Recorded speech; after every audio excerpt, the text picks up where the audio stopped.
ओम शांति।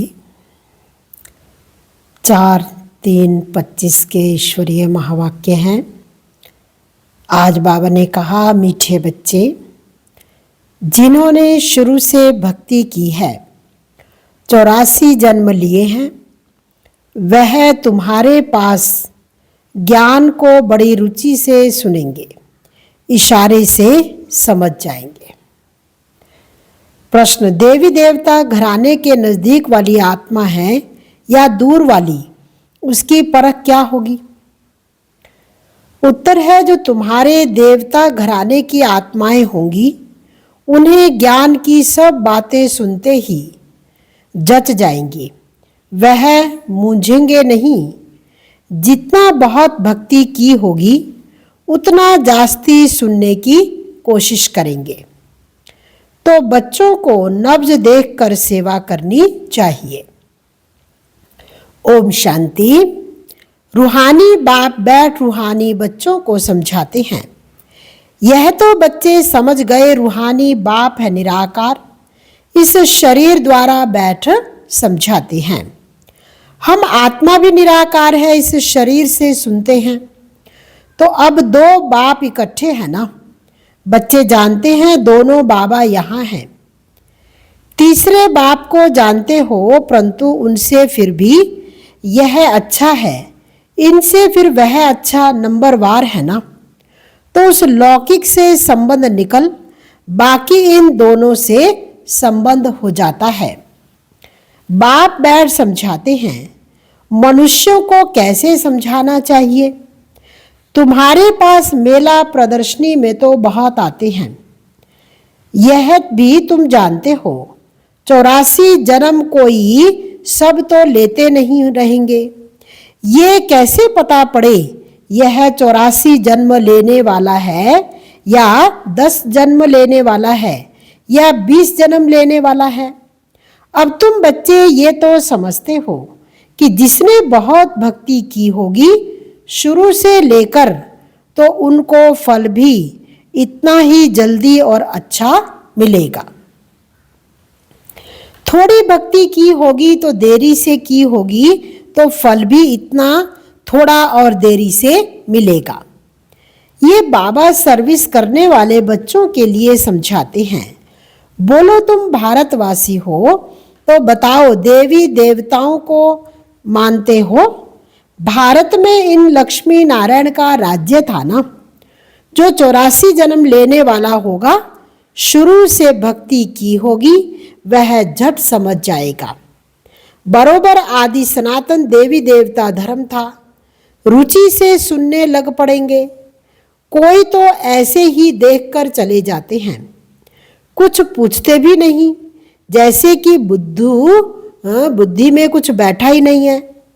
उनके लिए समझना चाहिए, यह अभी तक यहाँ का नहीं है, आगे चल समझ में आवे समझ लेंगे। कोई का समझाने से झट कांध हिलेगा। बरोबर इस हिसाब से तो 84 जन्म ठीक है। अगर कहते हम कैसे समझे कि पूरे 84 जन्म लिए हैं? अच्छा, 84 नहीं तो 82 देवता धर्म में तो आए होंगे। देखो, इतना बुद्धि में जस्ता नहीं है तो समझो ये 84 जन्म लेने वाला नहीं है। दूर वाले कम सुनेंगे, जितना बहुत भक्ति की हुई होगी वह जास्ती सुनने की कोशिश करेंगे, झट समझ जाएंगे। कम समझता है तो समझो ये देरी से आने वाला है। भक्ति भी देरी से की होगी। बहुत भक्ति करने वाला इशारे से समझ जाएगा। ड्रामा रिपीट होता है ना, सारा भक्ति पर मदार है। इस बाबा ने सबसे नंबर 1 भक्ति की है। कम भक्ति की होगी तो फल भी कम मिलेगा। ये सब समझने की बातें हैं। मोटी बुद्धि वाले धारणा कर नहीं सकेंगे। ये मेले प्रदर्शनी तो होती रहेगी, सब भाषाओं में निकलेगी, सारी दुनिया को समझाना है। तुम हो सच्चे सच्चे पैगंबर और मैसेंजर। वह धर्म स्थापक तो कुछ भी नहीं करते, ना वह गुरु हैं। गुरु कहते हैं परंतु वह कोई सद्गति दाता थोड़ा ही है। वह जब आते हैं उनकी संस्था ही नहीं तो सद्गति किसकी करेंगे। गुरु वह जो सद्गति दे, दुख की दुनिया से शांति धाम ले जाए। क्राइस्ट आदि गुरु नहीं, वह सिर्फ धर्म स्थापक हैं। उन्हों का और कोई पोजीशन नहीं है। पोजीशन तो उन्हों का है जो पहले पहले सतो प्रधान में फिर सतो रजो तमो में आते हैं। वह तो सिर्फ अपना धर्म स्थापन कर पुनर्जन्म लेते रहेंगे। जब फिर सबकी तमो प्रधान अवस्था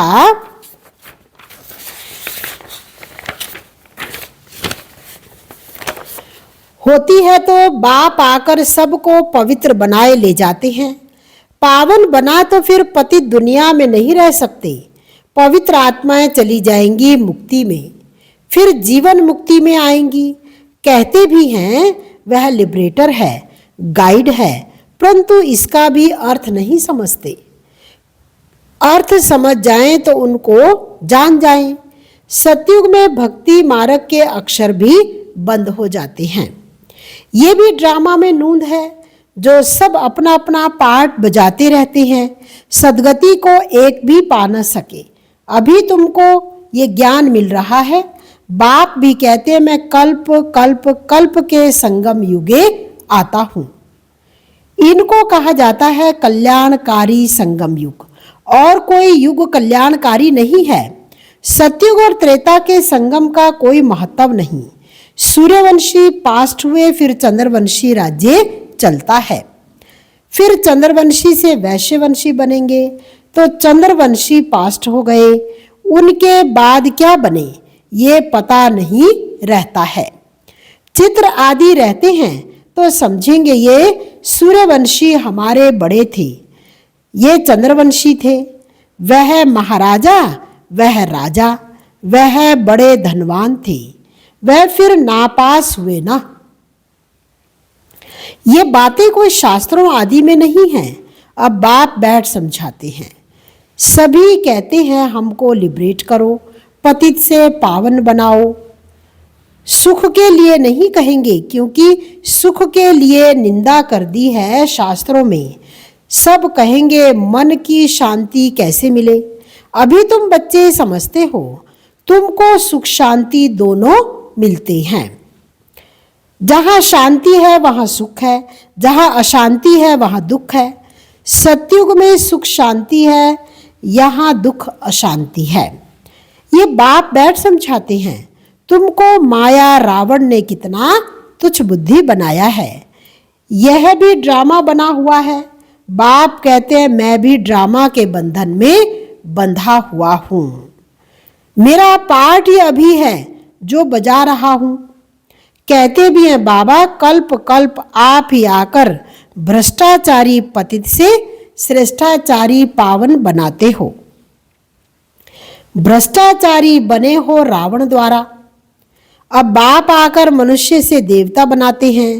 ये जो गायन है उनका अर्थ बाप ही आकर समझाते हैं। उस अकाल तख्त पर बैठने वाले भी इसका अर्थ नहीं समझते। बाबा ने तुमको समझाया है आत्माएं अकाल मूर्त हैं। आत्मा का ये शरीर है रथ, इस पर अकाल अर्थात जिसको काल नहीं खाता वह आत्मा विराजमान है। सतयुग में तुमको काल नहीं खाएगा, अकाल्य मृत्यु कभी नहीं होगी। बाप कहते वह है ही अमर लोक, ये है मृत्यु लोक। अमर लोक मृत्यु लोक का भी अर्थ कोई नहीं समझते। बाप कहते मैं तुमको बहुत सिंपल समझाता हूँ, सिर्फ मामे कम याद करो तो तुम पावन बन जाएंगे। साधु संत आदि भी गाते हैं पतित पावन। पतित पावन बाप को बुलाते हैं। कहाँ भी जाओ तो ये जरूर कहेंगे पतित पावन। सच तो कभी छिप नहीं सकता। तुम जानते हो अभी पतित पावन बाप आया हुआ है, हमें रास्ता बता रहे हैं कल पहले भी कहा था, अपने को आत्मा समझ मामेकम याद करो तो तुम सतो प्रधान बन जाएंगे। तुम सब आशिक हो मुझ माशूक के। वह आशिक माशूक तो एक जन्म के लिए होते हैं, तुम जन्म जन्मांतर के आशिक हो। याद करते आए हो हे प्रभु, देने वाला तो एक ही बाप है ना। बच्चे सब बाप से ही मांगेंगे। आत्मा जब दुखी होती है तो बाप को याद करती है, सुख में कोई याद नहीं करते। दुख में याद करते हैं, बाबा आकर सदगति दो। जैसे गुरु के पास जाते हैं, हमको बच्चा दो। अच्छा बच्चा मिल गया तो बहुत खुशी होगी, बच्चा नहीं हुआ तो कहेंगे ईश्वर की भावी। ड्रामा को तो वह समझते ही नहीं, अगर वह ड्रामा कहें तो सारा मालूम होना चाहिए। तुम ड्रामा को जानते हो और कोई जानते नहीं, ना कोई शास्त्रों में ही है। ड्रामा माना ड्रामा, उनके आदि मध्य अंत का पता होना चाहिए। बाप कहते मैं 5-5 हजार वर्ष बाद आता हूं। ये 4 युग बिल्कुल इक्वल है। स्वास्तिका का भी महत्व है ना। खाता जो बनाते हैं तो उसमें स्वास्तिका बनाते हैं, यह भी खाता है ना। हमारा फायदा कैसे होता है, फिर घाटा कैसे पड़ता है। घाटा पड़ते पड़ते अभी पूरा घाटा पड़ गया है। वह हार जीत का खेल है। पैसा है और हेल्थ भी है तो सुख है, पैसा है हेल्थ नहीं है तो सुख नहीं। तुमको हेल्थ वेल्थ दोनों देता हूं तो हैप्पीनेस तो है ही। जब कोई शरीर छोड़ता है तो मुख से तो कहते हैं फलाना स्वर्ग पधारा, लेकिन अंदर दुखी होते रहते हैं। इसमें तो और ही खुश होना चाहिए। फिर उनको, उनकी आत्मा को नरक में क्यों बुलाते हो, कुछ भी समझ नहीं है। अभी बाप आकर ये सब बातें समझाते हैं, बीज और झाड़ का राज समझाते हैं। ऐसे झाड़ को कोई और कोई बना न सके। ये कोई इसने नहीं बनाया है, इनका कोई गुरु नहीं था। अगर होता तो उनके और भी शिष्य होते ना। मनुष्य समझते हैं इनको कोई गुरु ने सिखाया है। वह तो कहते परमात्मा की शक्ति प्रवेश करती है। अरे परमात्मा की शक्ति कैसे प्रवेश करेगी, बेचारे कुछ भी नहीं जानते। बाप खुद बैठ बताते हैं, मैंने कहा था मैं साधारण बूढ़े तन में आता हूं, आकर तुमको पढ़ाता हूं। यह भी सुनते हैं, अटेंशन तो हमारे ऊपर है। ये भी स्टूडेंट है, ये अपने को और कुछ नहीं कहते। प्रजापिता सो भी स्टूडेंट है। भल इसने विनाश भी देखा परंतु समझा कुछ भी नहीं। आहिस्ते आहिस्ते समझते गए, जैसे तुम समझते जाते हो। बाप तुमको समझाते हैं, बीच में यह भी समझते जाते हैं, पढ़ते रहते हैं। हर एक स्टूडेंट पुरुषार्थ करेंगे पढ़ने का। ब्रह्मा विष्णु शंकर तो है सूक्ष्म वतनवासी, उन्हों का क्या पार्ट है यह भी कोई नहीं जानते। बाप हर एक बात आपे ही समझाते हैं।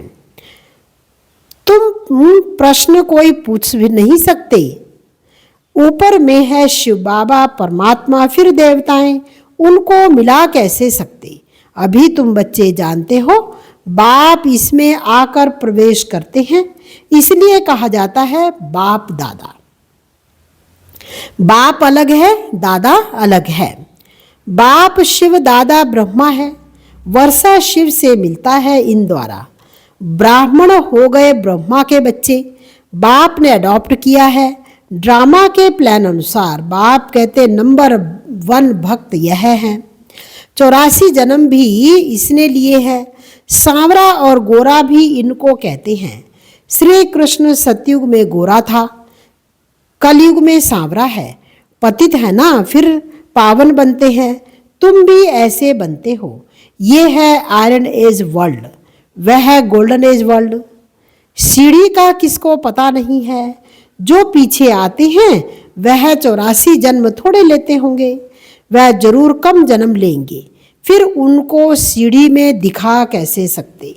बाबा ने समझाया है सबसे जास्ती जन्म कौन लेंगे, सबसे कम जन्म कौन लेंगे।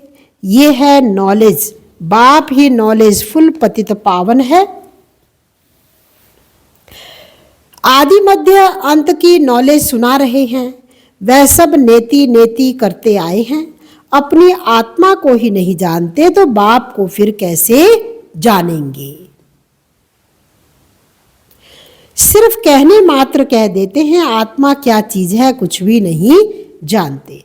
तुम अभी जानते हो आत्मा अविनाशी है, उसमें 84 जन्मों का अविनाशी पार्ट नुधा हुआ है। इतनी छोटी सी आत्मा में कितना पार्ट भरा हुआ है। जो अच्छी रीति सुनते हैं और समझते हैं तो समझा जाता है ये नजदीक वाला है। बुद्धि में नहीं बैठता है तो देरी से आने वाला होगा। सुनाने के समय नब्ज देखी जाती है। समझाने वाले भी नंबरवार है ना। तुम्हारी ये पढ़ाई है, राजधानी स्थापन हो रही है। कोई तो ऊंचते ऊंच राजाई पदवी पाते हैं, कोई तो प्रजा में नौकर चाकर बनते हैं। बाकी हाँ इतना है कि सतयुग में कोई दुख नहीं होता। उनको कहा ही जाता है सुखधाम बहिष्ठ। पास्ट हो गया है तब तो याद करते हैं ना। मनुष्य समझते हैं स्वर्ग कोई ऊपर छत में होगा। दिलवाड़ा मंदिर में तुम्हारा पूरा यादगार खड़ा है। आदि देव आदि देवी बच्चे नीचे योग में बैठे हैं, ऊपर में राजाई खड़ी है। मनुष्य तो दर्शन करेंगे, पैसा रखेंगे, समझेंगे कुछ भी नहीं। तुम बच्चों को ज्ञान का तीसरा नेत्र मिला है। तुम सबसे पहले तो बाप की बायोग्राफी को जान गए हो, तो और क्या चाहिए। बाप को जानने से ही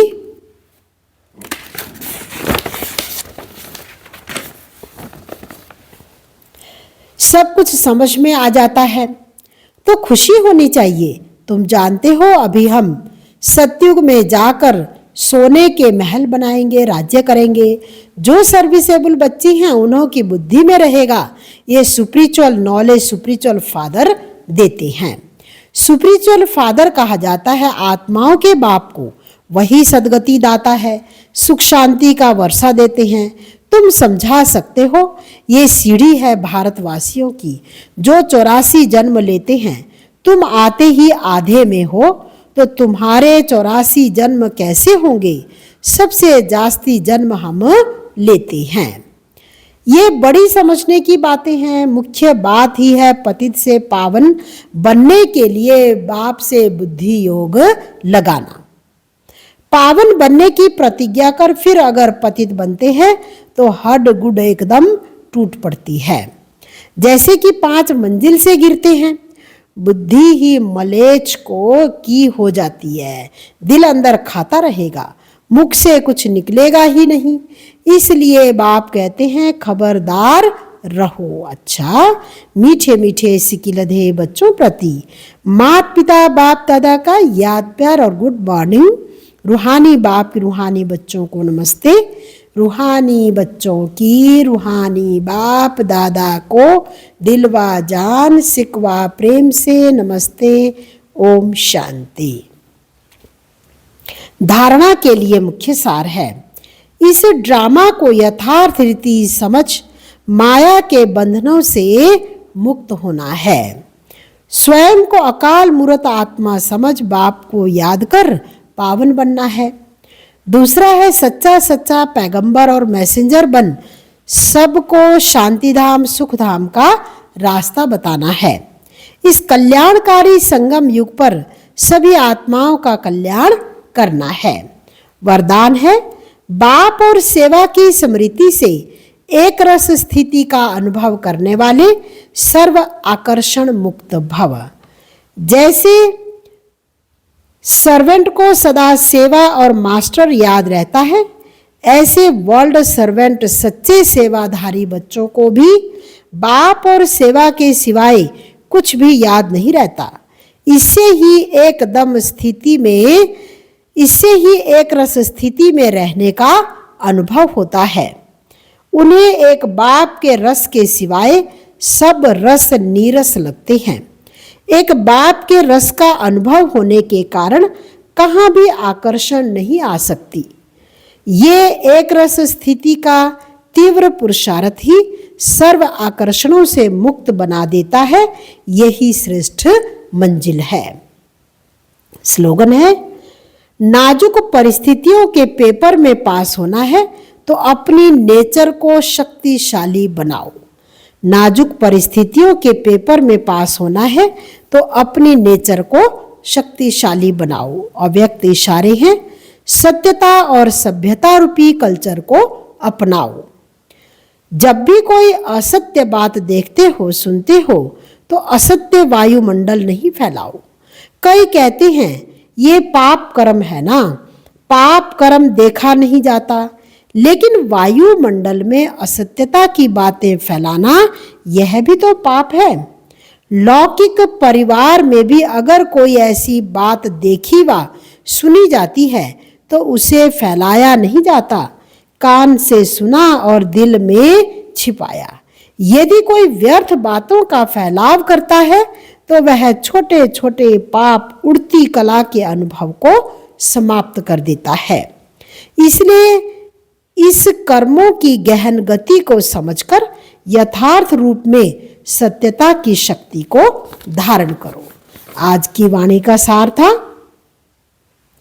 जिन्होंने शुरू से भक्ति की है, 84 जन्म लिए हैं, वह तुम्हारे ज्ञान को बड़ी रुचि से सुनेंगे, इशारे से समझ जाएंगे। ओम शांति।